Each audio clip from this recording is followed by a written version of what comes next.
नमस्कार। बीए पाठ प्रथम हिंदी साहित्य प्रश्न पत्र द्वितीय। विद्यार्थियों, आज हम द्वितीय प्रश्न पत्र पर चर्चा करेंगे। इसमें हमारे यहाँ कुछ कहानियाँ संकलन में रखी गई हैं। इन कहानियों को प्रारंभ करने से पहले हिंदी कहानी और उसके विकास को समझना देखना महत्वपूर्ण है। हिंदी कहानी की विकास यात्रा। भारत में कहानी का प्राचीनतम रूप कथा है। हिंदी से रीतिकाल तक गद्य काल अभाव रहा है, तथापि हिंदी के प्रबंधों, गीतों और मुक्तकों में कथा ने अपना स्थान और नीति काव्यों में कथा का समावेश मिलता है। रीतिकालीन काव्य में राधा कृष्ण की कथाओं को कवियों ने स्थान दिया, किंतु हिंदी के आधुनिक काल की कहानी कथा से भिन्न रूप में पश्चिमी प्रभाव से विकसित हुई। हिंदी में इस विधा ने बड़ी तेज़ी से प्रगति की है तथा हिंदी की कहानी की तुलना विश्व की किसी भी समृद्ध भाषा की कहानी से की जा सकती है। हिंदी कहानी के विकास क्रम को मोटे रूप से निम्नलिखित कालों में हम विभाजित कर सकते हैं। आविर्भाव काल, या जिसे विकास काल कहा जाए, कह सकते हैं।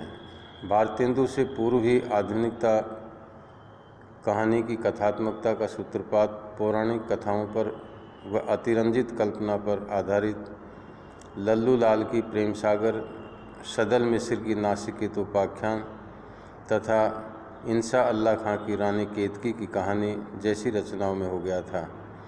कुछ लोग तो रानी केतकी की कहानी को हिंदी की पहली कहानी मानते हैं, किंतु रानी केतकी की कहानी में संयोग तत्व की बहुतायत है।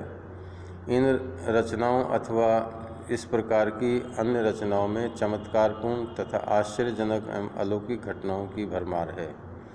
अतः ये रचनाएं प्राचीन कथा के रूढ़ स्वरूप का ही निर्वाह करती हैं। इनमें कहीं भी सामाजिक चेतना के दर्शन नहीं होते। भारतेंदु युग के 7 कहानीकारों की एक लंबी कतार कहानी लेखन में प्रवृत्त हुई, जिसने कहानी को सार्थक रूप देकर अभिव्यक्ति का सक्षम माध्यम बनाने का प्रयास किया। इस युग में सरस्वती, सुदर्शन, हरिश्चंद्र मैगजीन, हिंदी प्रदीप, इंदु आदि पत्रिकाओं का प्रकाशन प्रारंभ हुआ, जिनमें इस युग की कहानियाँ प्रकाशित हुई। सरस्वती में सन 1900 में किशोरीलाल गोस्वामी की इंदुमती कहानी प्रकाशित हुई, जिसे आचार्य रामचंद्र शुक्ल, डॉक्टर श्री कृष्ण लाल आदि विद्वान हिंदी की प्रथम कहानी मानते हैं। इस कहानी पर शेक्सपियर ने टेम्पेस्ट का स्पष्ट प्रभाव है, किंतु शिल्प की दृष्टि से निसंदेह ये एक नूतन कहानी थी। इसके साथ भारतेंदु हरिश्चंद्र, रामचंद्र शुक्ल, प्रताप नारायण मिश्र, बाल मुकुंद गुप्त, बंग महिला यशोदानंदन अखोरी, पार्वती नंदन सूर्य नारायण दीक्षित, कार्तिक प्रसाद खत्री, जयशंकर प्रसाद, राजा राधिका रमन प्रसाद सिंह आदि लोग इसमें आते हैं। इस युग की कहानियों के कथानक सामान्यतः वर्णन प्रधान हैं। इनमें घटनाओं के कुतूहलपूर्ण चमत्कार की प्रधानता है। लेखकों का आग्रह संयोग तत्व व आकस्मिकता के प्रति खूब रहा है। इस युग की कहानियों के पात्र अभिनयशील तथा चेष्टा भावुक हैं। कहानीकारों ने पात्रों के चरित्र चित्रण में मनोवैज्ञानिक तथ्यों को खोलने की चेष्टा नहीं की है। इस युग की कहानियों की भाषा सहज भी है और अलंकृत भी है। इसके बाद प्रेमचंद काल। हिंदी कहानी क्षितिज पर प्रेमचंद का आविर्भाव एक नए युग की शुरुआत करता है। इस युग के कहानीकारों ने हिंदी कहानी को सामाजिक व मनोवैज्ञानिक भूमि दी तथा कहानी के प्राचीन संस्कारों की रूढ़ि के प्रति विद्रोह तथा सामाजिक यथार्थ की चेतना के अनुरूप नवीन संस्कारों के बीजारोपण का प्रयास भी किया। इस युग के अग्रणी लेखक प्रेमचंद व प्रसाद हैं। प्रेमचंद की कहानियाँ सामाजिक समस्याओं तथा यथार्थ चेतना से जुड़ी हैं तथा मनोविश्लेषणात्मक हैं, जबकि प्रसाद की कहानियाँ रोमानी तथा आदर्शवादी हैं। प्रेमचंद के बाद का जो काल है, जिसको प्रेमचंदोत्तर काल कहते हैं, हिंदी कहानी में यथार्थपरक तथा भावात्मक प्रवृत्तियों को लाने का श्रेय क्रम से प्रेमचंद और प्रसाद को है, किंतु प्रेमचंदोत्तर काल की कहानी की रचना प्रक्रिया का निर्माण दर्शन, मनोविज्ञान, समाज विज्ञान, राजनीति आदि ज्ञान के विभिन्न पक्षों से हुआ है। इस युग के लेखकों ने कहानियों के मानव मन की अंत यात्रा की है तथा मनोवैज्ञानिक स्थितियों और संदर्भों की कहानियों का विषय बनाया है।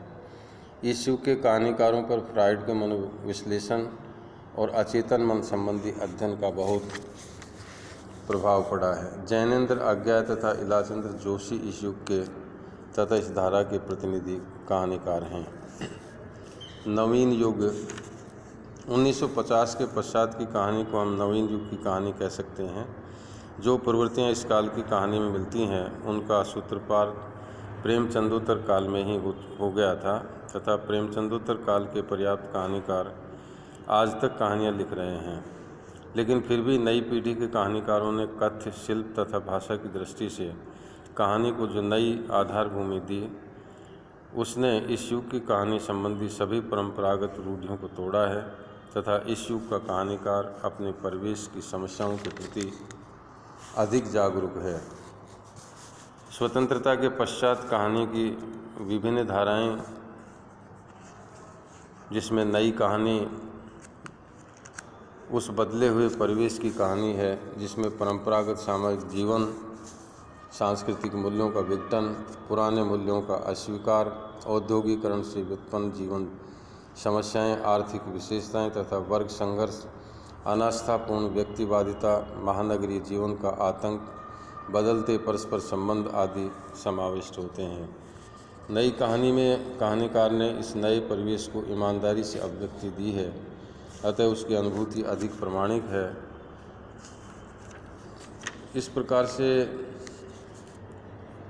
9वें दशक के समाप्त होते होते हिंदी कहानी के विषय में कतिपय निष्कर्ष साफ साफ दिखाई देने लगते हैं। जनवादी प्रगतिशील कहानी धारा की हिंदी कहानी की प्रमुख धारा बन गई। कहानी तथा समानांतर कहानी जैसे आंदोलनों की निरर्थकता ने इस तथ्य को पुष्ट कर दिया है। अति क्रांतिकारिता और वर्ग संघर्ष के सरलीकरण की फार्मूलाबद्धता से हिंदी कहानी ने मुक्ति प्राप्त की है। लोक और क्षेत्र के गद्य ने हिंदी कहानी की भाषा को नई अर्थवत्ता प्रदान की है। निम्न मध्यम वर्ग एवं अन्य को कहानी का केंद्रीय चरित्र नहीं रहा, प्रत्युत्तर व्यापक जीवन फलक को समेटने का प्रयास हिंदी कहानी ने किया। इधर हिंदी कहानी में नए प्रयोग कम हुए हैं। फैंटेसी तो बहुत ही कम लिखी गई है, किंतु इनके अभाव में हिंदी कहानी ने के शिल्प विधान में बराबर निखार आता गया है। कहानी निरंतर विकासमान विधा है तथा इस विधा का भविष्य उज्ज्वल है। इस प्रकार हमारे पाठ्यक्रम में जो कहानियाँ संकलित की गई हैं उनमें पहली कहानी है उसने कहा था, चंद्रधर शर्मा गुलेरी की कहानी। दूसरी नमक का दरोगा कहानी प्रेमचंद की है। मधुआ जयशंकर प्रसाद की कहानी, पाजे जैनेन्द्र कुमार जी की, खच्चर और आदमी यशपाल की, मलबे का मालिक मोहन राकेश की, सजा मनु भंडारी की, दाजू शेखर जोशी की, गदल रांगे राघव की, पिक्चर पोस्टकार्ड निर्मल वर्मा का। अगले टर्न पर हम हमारे पाठ्यक्रम में संकलित जो कहानी है उसने कहा था पर चर्चा करेंगे।